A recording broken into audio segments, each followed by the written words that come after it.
Ya, assalamualaikum teman-teman. Kali ini saya akan membawakan cerita mistis di Gunung Sumbing bersama teman-teman saya waktu mendaki Gunung Sumbing. Hai, aku Adia. Adia. Saya Mas Nanang Nanang. Taufikur Rahman. Dari mana ini? Dari Cicalengka. Mas, dari mana Mas? Kayak Jogja. baru kenal. Dari Jogja, jauh-jauh ke Bandung. Cuman buat cerita. Buat cerita horor. Enggak deh. Jadi dia mau sekalian pulang kampung ya. Iya, ke Lampung. Ke Lampung, Lampung. anak Lampung. Jadi mampir dulu ke sini. Kebetulan kan kita pernah satu trip ke Sumbing.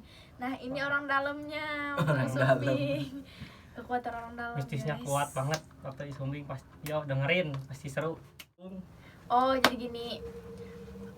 Kalau perwakilan dari teman-teman di Bandung dari aku dulu ya.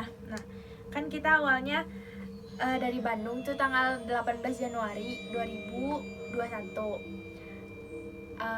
Kita dari Bandung berlima, Arestu, aku, Abisma, Jidan. Adidan, sama Iqbal. Bang Iqbal. Kebetulan mereka lagi ada kesibukan. Perwakilannya kita aja yang dari Bandung. Ini perwakilan dari Jawa. Jogja ke Bandung. Ya. Nah, jadi awalnya kita tanggal 18 Januari itu berangkat dari terminal Cicahem ya ke terminal Magelang itu berlima ya, kayak awalnya ya aman-aman aja. Nggak aman sih sebenarnya, sebelumnya juga ada dapat teror gitu kan. Dimana? Dari Mana tuh? di mana tuh? Ceritain nggak ya? Jadi kayak aku pribadi awalnya emang permasalahannya dari aku, kayak kita dapat teror gitu kan dari sang mantan. Oh, benar mantan. bukan mantan. Jadi ya adalah Gebetan. sebut aja si X. Jadi si X ini ya gitulah, kayak nggak ngizinin aku ikut pendakian sama teman-teman, sampai dia nyuruh aku balik pulang. Terus dia bilang kayak biar aku yang gantiin ongkosnya, bla bla bla. Pokoknya sepanjang perjalanan kita dari Bandung sampai Magelang itu aku diteror. Bukan cuma aku, tapi teman-teman aku juga kena. Telepon di WA. Sampai di WA. Yang lebih parahnya lagi, dia nyuruh petugas Gunung Sumbing via Kaliangkring itu buat nyusulin aku. Ya pokoknya di perjalanan itu kayak aku diteror sama teman-teman aku, semuanya diteror. Kita pada diteror dalam perjalanan, kita nggak nyaman. Nah ini kalau versi Mas Nanang gimana? Ya, kan Cerita di pendakian ini. Ya, Mas Musti.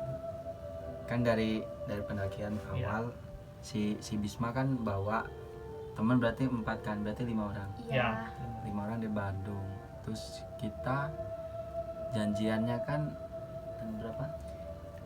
Sebelum 18 pokoknya Januari kalau nggak salah. enggak, itu kan keberangkatan kita Oh, tanggal iya. 18 Januari. 19 ya? Iya, Ya.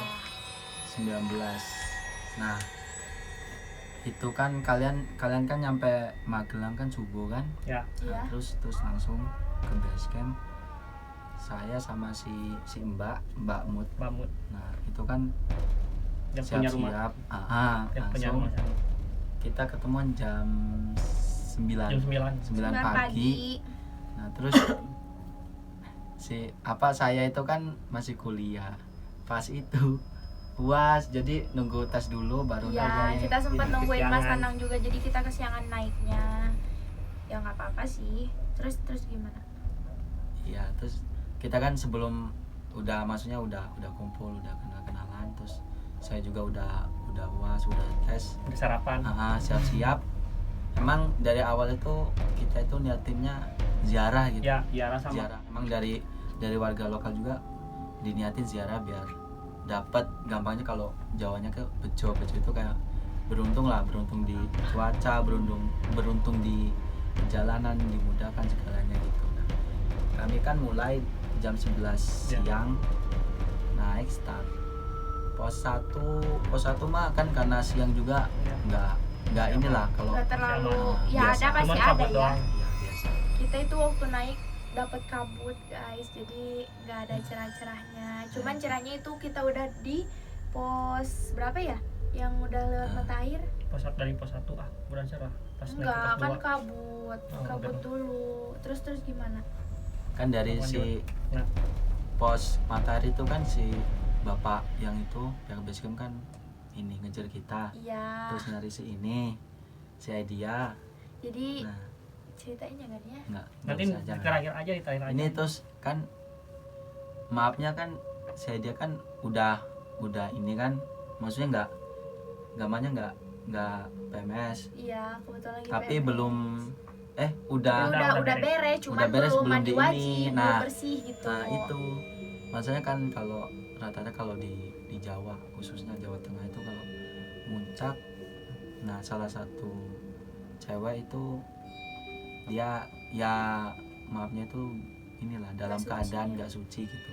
Nah itu harus dihati-hati karena kalau kita muncak kok bawa cewek yang lagi PMS, lagi pokoknya itu kayak jadi makanan empuk orang ini, makhluk sana gambarannya. Jadi harus dijaga bener, pokoknya dijaga, bersih. hati-hati. Nah itu dari itu kan yang rombongan kita tahu, aduh ini lagi ini kan pas ngomong di pos 3 itu Iya. udah selesai tapi belum bersih gitu kan.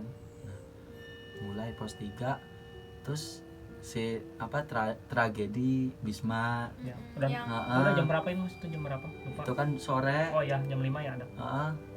Itu kan mau ke pos 4 Ya. itu udah Maghrib. aduh ya tragedi Jadi dikit. gini guys, kayak di pos berapa sih yang abis menjatuh?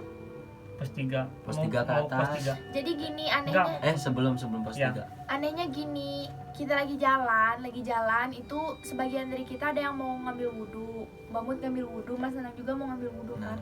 Nah jadi abis main ini kayak ngambil dokumentasi gitu kan, padahal dia itu jalan emang karena licin atau kenapa sih, jadi tapi dia ngerasanya kayak ada yang ngedorong gitu, cuman mungkin karena spotnya juga licin, batu besar kan, Iya. batu Iya. besar yang dialiri air, yang digenangin air. Pas Abismanya lagi ngambil spot foto, dia kayaknya kepeleset, tapi perasaannya Abisma ini dia bukan kepeleset biasa, kayak ada yang ngedorong gitu, ya, makanya dia jatuh. Tapi alhamdulillahnya karena kita panik, siapa sih yang nggak panik, temen kita satu rombongan yang bareng-bareng gitu jatuh ya kan, Ke jurang. ngeliatnya jatuhnya tuh hampir ke jurang lagi. Nah kayak mulai dari sana kita ngerasain aneh-aneh. Sebenarnya kan katanya di Sumi itu kan nggak boleh ngomong dingin, tapi karena kita keceplosan terus ya gimana ya, ya pasti dingin namanya di gunung. Jadi kita ih dingin, padahal kita nggak kayak berusaha nggak ngomong dingin, cuman ya tetap Ya, aja tetap refleks. keceplosan gitu. Karena Mulai dingin. dari sana kita ngomong dingin kayak gitu, mulai dari sana banyak keanehan-keanehan yang datang gitu. Mulai dari Abisma jatuh, berlanjut sampai kita turun.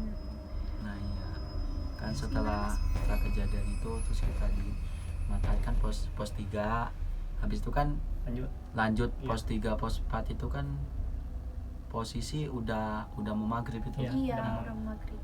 Pokoknya di track masih sekitaran mata air kan, kalau orang-orang sana kan ngomongnya ngelewatin 7 mata air, ya 7 aliran lah gampangnya. 7 kayak Aliran. sungai gitu kan. Sungai gitu. Nah di situ pas kita berhenti kan, ya tradisi kalau di sana setiap azan apa itu harus gampangnya harus break, kita harus berhenti. Nah pas maghrib kan posisi yang jadi penunjuk arah si Mbak Mut, Iya, Bang. saya sweeper paling belakang. Nah itu saya iseng nyenterin Mbak Mut yang paling depan. Nah di belakang Mbak Mut, tapi persis inilah kalau dari pandang saya itu yang kanan, nah itu belakang dikit, nah itu ada dia ya nggak tinggi, pendek agak bungkuk, rambutnya panjang hitam, maksudnya serba hitam pokoknya. Ya wajahnya mah nggak terlalu, masa sama-sama tapi Iya. ininya kalau aku sih Badan. kalau saya itu ininya nenek-nenek. Iya. Emang- Jadi kalau di pembentukan nenek-nenek gitu. Iya. Emang kalau di Sumbing itu kalau nggak ketemu mbak-mbak ya ini nenek-nenek. Nah itu, nah dari situ tuh udah kaget karena kan misal kalau kita kayak kalau di kecapean terus kadang kepikiran hal-hal aneh, terus ada itu kan misal di center sekali 2 kali hilang kan. Iya. Nah itu saya senternya sampai 3 kali gitu, itu kok masih aja. Masih ada. Malah dia kayak gerak-gerak dikit gitu, maksudnya ngamatin ini anggota kita. Nah terus udah karena kalau hal kayak gitu kita lihat jangan sampai kasih tahu yang lain karena Iya emang. bisa Karena kan merusak mempengaruhi. semua. Iya. Listinya nanti jelek. Iya, jadi dari situ udah mulai hati-hati gitu. Itu jam berapa ya mas? Jam 7 ya? Iya, Pokoknya itu habis pas maghrib. maghrib. Oh, ayo habis maghrib maghrib. pas kita Maghrib. break maghrib itu. Nah, kita lanjut terus. Nah, dari situ tuh kerasa maksudnya, oh ini udah kayak ada ngikutin apa kayak mengamati dari jauh gitu. Iya. Sampai pos 4. Nah, pos 4 kita di area camp. Itu padahal cuaca cerah, nggak ada kabut, nggak ada hujan, angin apalagi nggak ada. Niatnya saya sama si Iqbal itu kan pengen ngopi di Gak luar. akan tidur ya. Niat mau bilangnya. jaga. Iya. Tapi pas saya nyampe area Tapi bentar, camp, Mas. Karena waktu itu di pos 4 itu kan kita kenapa mungkin Bang Iqbal sama Mas Nanang mikirnya mau jaga mungkin itu karena waktu itu kita bener-bener cuman ada 2 tenda 7 orang kan iya, Ya, kita tim 7 kita. orang cuman di area camp itu cuman kita bertujuh nggak ada yang siapa-siapa Nah, jadi mungkin tim mereka sendiri. niatnya ya nggak akan tidur mau jaga anggota gitu karena emang nggak ada tim lain selain kita nah iya. gitu terus lanjut. Nah kan itu pas nyampe area camp itu udah ya gambaran udah kayak ada gambaran gitu di kan undak-undakan itu tingkat-tingkat itu Iya. kan. Iya. Tanahnya. Area campnya ya, itu. area campnya nggak rata Nah, gitu. terus kita kan nyari yang pas buat 2 tenda ada Iya. bantu sampai kita iniin tanah ngegali tanah biar tanahnya rata. biar pas. Nah pas itu ya kita nyampe itu udah ada 2 di atas udah namatin ya neneknya sama 1 kurang jelas tapi ya maksudnya makhluk lain lah gampangnya 2. Terus pas kita ini apa ya kita packing kita buat tenda kan yang terakhir saya sama si Iqbal. Iya. Nah itu malah tambah sih ada 1 di ini di apa namanya di pelang pos 4. Oh pas 4 ya. Itu Iya, yang ada tulisan. dia megang gini sambil ya kita itu kayak jadi objek pengamatan mereka. Iya, karena kan kita emang benar-benar Iya, kita yang ada di sana. Terus di semak-semak itu ada 1 Jadi seluruhnya 4. iya 4 atas 2 yang pos 4 1 terus yang di semak-semak cuman ya kalau semak-semak itu dia kayak usil dikit lah gerak-gerak gitu. Nah, dari situ udah feelingnya aduh ini mah kalau misal dipaksa ngopi takutnya kita diajak interaksi. Iya. Biasanya Nggak kalau aman juga kan. walaupun kita baik-baik tapi kita interaksi maksudnya kita juga ya gampangnya dalam hal kayak gitu nggak terlalu lah cuman kayak tahu aman bisa ngeliat dikit ngerasain gitu Ya. Cuman kalau kita gampangnya ilmu mengetahui tentang mereka kan kita masih minim jadi ya kita nyari amannya Ya, jadi amannya ya udah jangan sampai mereka itu interaksi karena kalau mereka interaksi biasanya kalau yang di gunung-gunung tuh mereka kayak minta sesuatu.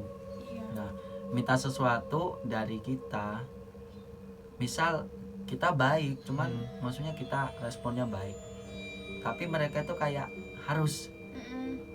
minta apa ya harus turutin, Iya, kita harus benar. nyari. Kalau enggak ya udah mereka ngikutin terus kita sampai Bakal bawah. tetap ganggu ya. Iya kayak gitu. Nah dari situ makanya saya habis makan terus minum ngopi dikit udah langsung narik SB tidur. Nah si Iqbal kan bingung aduh Sendiri. ini sendiri ya udah saya tidurnya emang enak sih tidur tenang gitu. Karena kan capek. Nah, terus si Mbak Mut itu kan udah omongin jangan di pojok takutnya ada apa-apa gitu. Dia ngeyel akhirnya si Mbak pojok, saya tengah, si Iqbal yang dekat ini pintu tenda. Nah, Pas lighting tenda. Si Mbak itu katanya jam berapa itu? Jam 2 jam 3 ada yang kayak ngelusnya gini, set gitu. Kan kalau orang mah ngelus gini kan Di belakang Hangat. tenda gini ya. Iya. enggak ya pinggir gini loh. Oh iya iya. Kan Tempat- posisi Oh, tenda jadi dia paling ujung. iya ujung ngelus kan kalau ya makhluk lain tuh kalau mereka ngelus interaksi fisik ya Yang mereka ke fisik tapi kan mereka inilah wujudnya beda gitu. Kerasa lah gitu ya. Kerasa karena kalau mereka kayak nyentuh apa itu dingin. Nah itu dia si Mbak kan langsung Oh, bangun, terus bangunin saya, terus saya kan yang namanya tidur ya tidurnya nyaman gitu, Iya. kirain mah kenapa-napa, malah takut si Mbak. Si Iqbal juga dia nggak tidur, bingung ini si Mas ini kenapa ini.